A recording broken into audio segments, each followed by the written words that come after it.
Good morning. I'm so excited. So excited you're here with me. I am talking to you from Colorado today.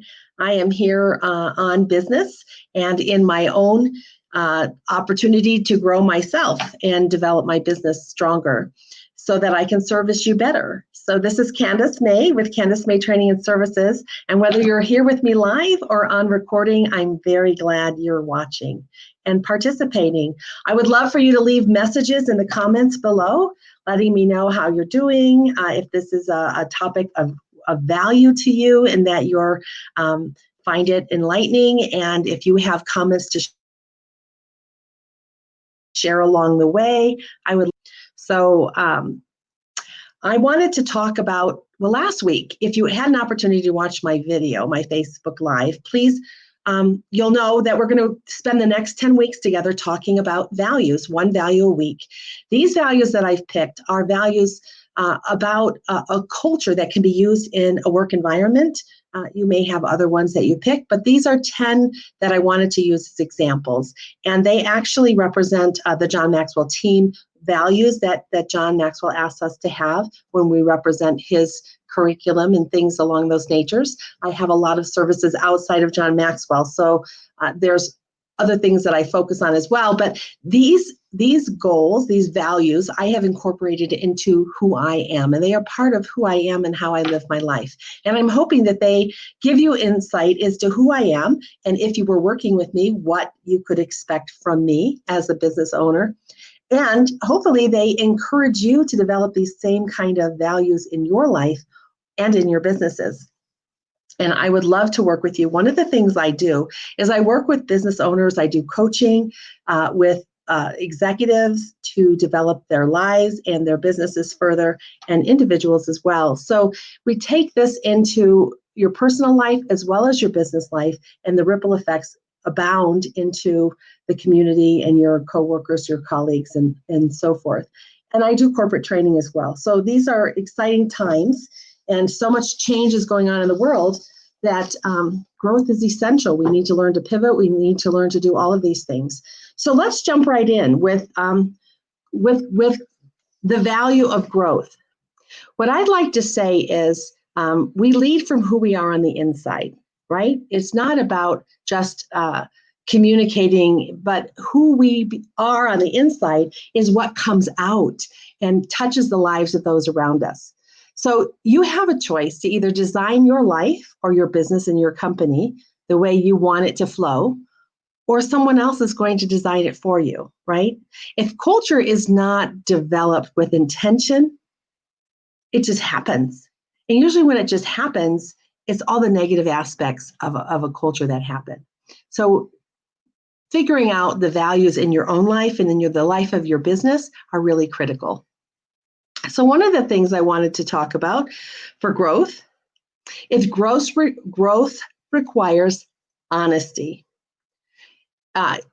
We really can't be in denial about where we are, either anywhere in our life or in our hard skill set and our soft skill set. When I say hard skills, I'm talking about programming. I'm talking about developing things along the lines. And soft skills are your communication skills and so forth. So, hi, thank you. Good morning. Thank you for joining us. So when we go back to honesty, we're acquiring honesty. We have to be careful that we're not in denial, saying that we don't really understand where we are or what's happening, but we're open to feedback from other people. We're getting honest 360-degree profiles. Have you heard of those? I offer those for business owners and executives and managers, where you get feedback anonymously from the people who are above you and the people who are your peers and those who might be your team members and report to you and your customers and so forth. Because how we show up to different people in our life is sometimes different. Sometimes we are different when we're talking to our superiors or to people who are on a management team around us versus those people who report to us, and then even differently sometimes to our customers or family. So I think honesty is really important, that we can be honest with how are we showing up? What does that look like? How is that reflected to us? That's important. And as we move on, honesty requires intentionality. A lot of people think growth just happens. We see babies, they come into the world, and they just keep growing every day, every night, and before you know it, they're 3 feet tall. They're tall. They keep growing. But our character growth doesn't happen that way, and our hard skill set doesn't always happen that way. So we have to be intentional about going to school, developing our skills, but we also have to be intentional about our character and who we are.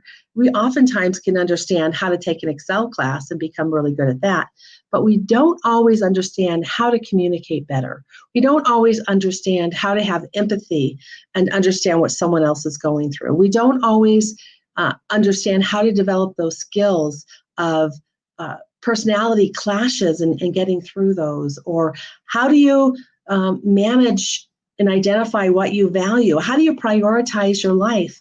How do you become aware of your thoughts and the actions that you're doing? And how is it that I'm always attracting a certain type of person? Are you aware of how that happens? Because that all requires intentional growth.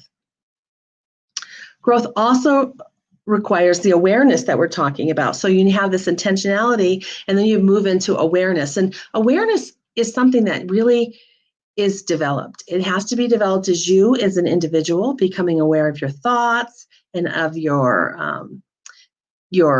let me just check and see if there's any more comments. Please feel free to leave a comment. I'm jumping back and forth through this technology, getting used to it. So that I can be sure to catch your comments when you leave them and bring them up on screen. That's really nice to have your comments to jump into the conversation. So awareness, understanding yourself, understanding what your interests are, what your passion is, your purpose in life, understanding your communication styles. What are your strengths? What about opportunities that are open to you? When our awareness grows in our passion and our skills and in our values, all of a sudden we can see opportunities available to us that we may not have seen before. Those same opportunities could have been available. We just weren't tapping into them because we didn't have the awareness to see them. Accountability is another piece for growth. It can be really helpful to have an accountability partner. I have one. We met at 5 o'clock this morning Pacific time, and we meet once a week, and we check in with each other. What are the goals for the week, and how did you do last week, and so forth like that. And it's nice to know that, I'm going to have to report into somebody next week. And the higher up you go in a company, you don't have those people around you who can serve as an accountability partner. So it's really helpful to find someone that you can confide in, who will be a confidant for you and who can hold you accountable for the goals that you're setting. An accountability partner is very different than a coach. So, but that accountability is really important. You talk about timing gaps. Sometimes there's a factor of the diminishing chances of you doing something the longer you take to get started. So having an accountability partner will help you get started and jumpstart you into really and hold you accountable to finish the goal that you've set for yourself. And that comes with integrity, doing what you know is right, even when no one's looking, because oftentimes we might want to do something, but nobody's really paying attention. I don't have to really do that. But you do when you have an accountability partner. Growth requires resources. So what kind of resources do you use for your personal growth? I'm going to list some off here for you. You could be reading books. I have a couple I brought with me on my trip here to Colorado. One is The Millionaire Mentor, which is really great. Talks about sales and how to get better at sales and that mindset. And then the E-Myth, which is why most small businesses don't work and what to do about it. These are two new books that I have. I'm always reading books. I have a ton of books around me at all times. Books are great resources for expanding your minds, getting different perspectives on things. Podcasts. Many of you may be listening to podcasts. There's leadership podcasts. There's all kinds of podcasts that are out there on Spotify. Apple, you name it, YouTube. There's so many. YouTube is a source in and of itself. There are the video communications that are out there. Wednesday nights, I have a live show called Unshackle Your Voice so you can be seen and heard with confidence. I co-host that with Mary Janice, and we would love for you to join us there. That's at 7 p.m. on Wednesdays Pacific, and that is another source for you to pick up some tidbits of gold, of digging the gold out of your past so that you can design the life of your future. We'll be continuing this topic of values on Wednesday night, but it'll be a communication, so we'll go into a whole nother direction and a deeper conversation. Masterminds or master classes are great ways to have a facilitated study. I offer those. So if you're interested in joining a master study, put master study or in the comments below, and I can connect with you and let you know when the next one coming up is and the topic that we'll be studying. Classes, you can go to college, you can get a college degree, you can take workshops, seminars, which I offer workshops and seminars. You can get those degrees and build those skill sets that you have.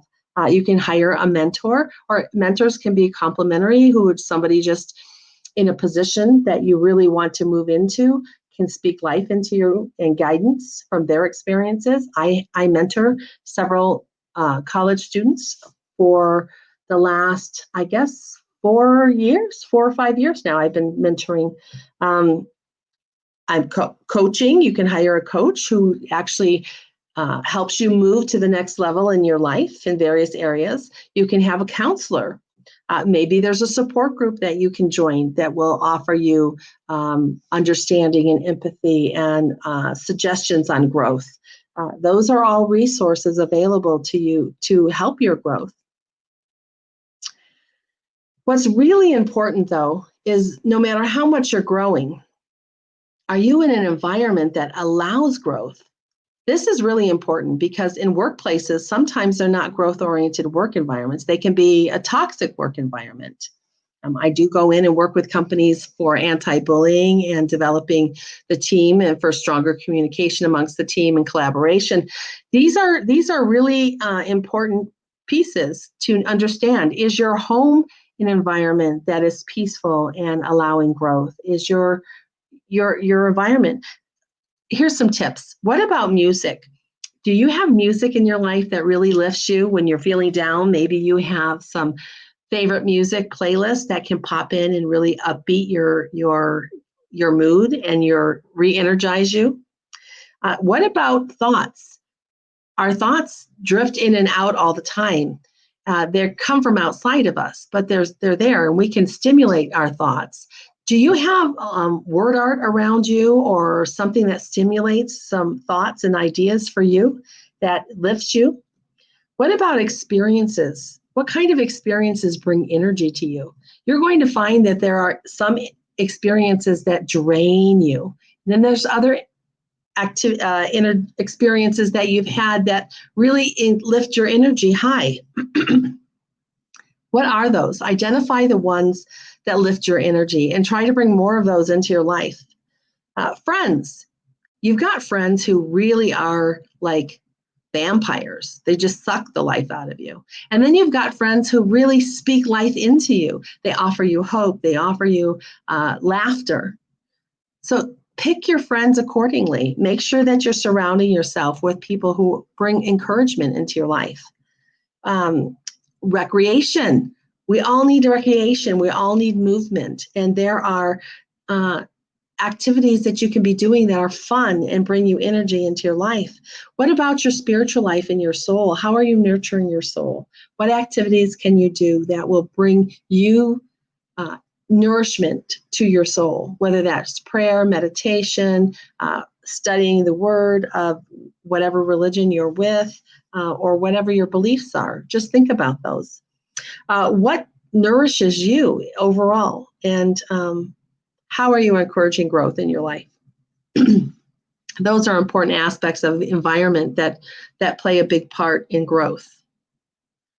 What else do we have? I think there's one or two others. Growth requires persistence. Yes.